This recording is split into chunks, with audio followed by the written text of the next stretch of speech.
বুবাই, এই বুবাই, ওদিকে কোথায় হাঁটা লাগালি? আমার তো মনে হচ্ছে এদিকেই যেতে হবে রে। আরে ধুর না, আনন্দ পাবি সাজটা এদিকে, আমি দেখে নিয়েছি। আয় তাড়াতাড়ি। ওর ভাল লাগে না। কিছু বললি? না না কিছু না, তুই চল।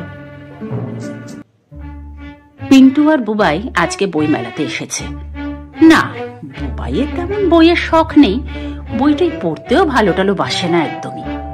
ওদিকে পিন্টু বই অন্তপ্রাণ যাকে বলে। কলকাতা ছাড়াও অন্যান্য জায়গায় যেখানেই বই মেলা হয় পিন্টু চলে যায়, ভালো ভালো বই কালেক্ট করে নিয়ে আসে। ওর বেশ ভালো লাগে। কিন্তু বুবাই পুরোটাই উল্টো। ওর শুধুই খেতে ভালো লাগে, খাবার ছাড়া কিছুই বোঝে না। এই নিয়ে দুই বন্ধুর মধ্যে ঝগড়া, প্রচুর অমিল হলেও কিন্তু একেবারে জিগরি দোস্ত। এবারে কলকাতা বইমেলাতে আসতে ওদের একটু দেরি হয়ে গেছে। আজ প্রায় শেষ দিনের আগের দিন। বুবাই আসতে চাইছিল না, যেহেতু ওর বই টইয়ের ব্যাপারে সেরকম কোনো আগ্রহ নেই। কিন্তু মেলা মানে তো প্রচুর লোক, আর লোক যেখানে সেখানে তো খাবার থাকবে না এমন তো হতে পারে না। পিন্টু বই কিনবে আর বুবাই খাবে, এরমই একটা প্ল্যান নিয়ে এসেছে ও। আনন্দ পাবলিশার্সে ঢুকতে গিয়েই বুবাই একটা লোকের সঙ্গে সজোরে ধাক্কা খেলো। বাবা গো, এই জন্য আমি আসতে চাই না, কি ভিড় আর ধাক্কা। এই সরি ভাই, সরি। লাগেনি তো বেশি?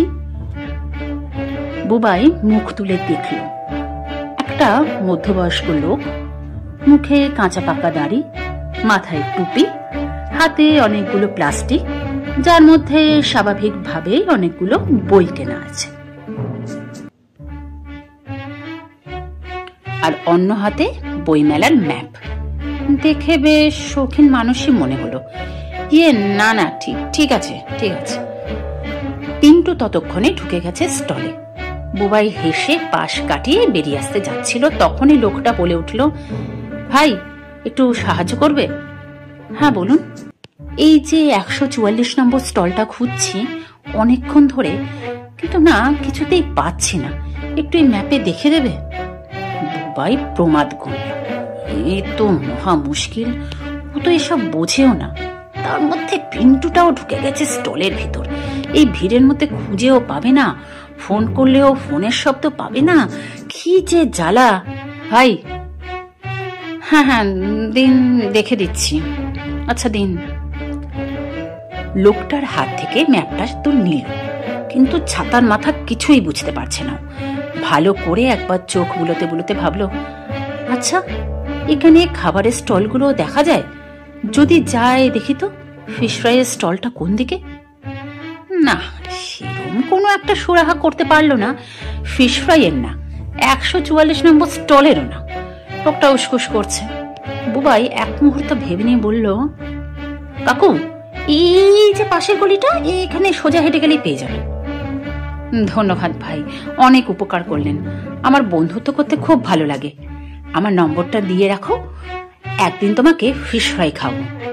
বুবাইয়ের চোখটা জল জল করে উঠলো ফিশ ফ্রাইয়ের নাম শুনে।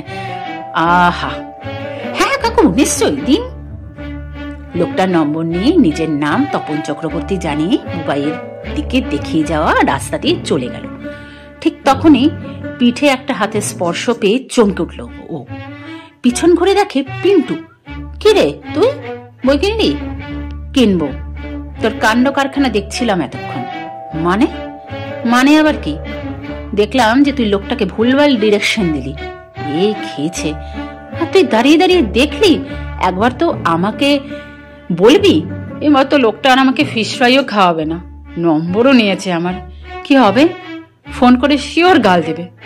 চাপ নেই, লোকটা বেশি দূর যায়নি। ওই দেখ, নিজেও ওখানে দাঁড়িয়ে ভেটকি মাছে পাতুরি খুঁজছে, আর 144 নম্বর স্টলটা অনেকটাই দূরে। ও আর যাবে না, পাতুরি খেয়েই বেরিয়ে যাবে। বাহ, তুই কি করে জানলি এত? লোকজনকে স্টাডি করার ক্ষমতা রাখি আমি। কি ভেবেছ?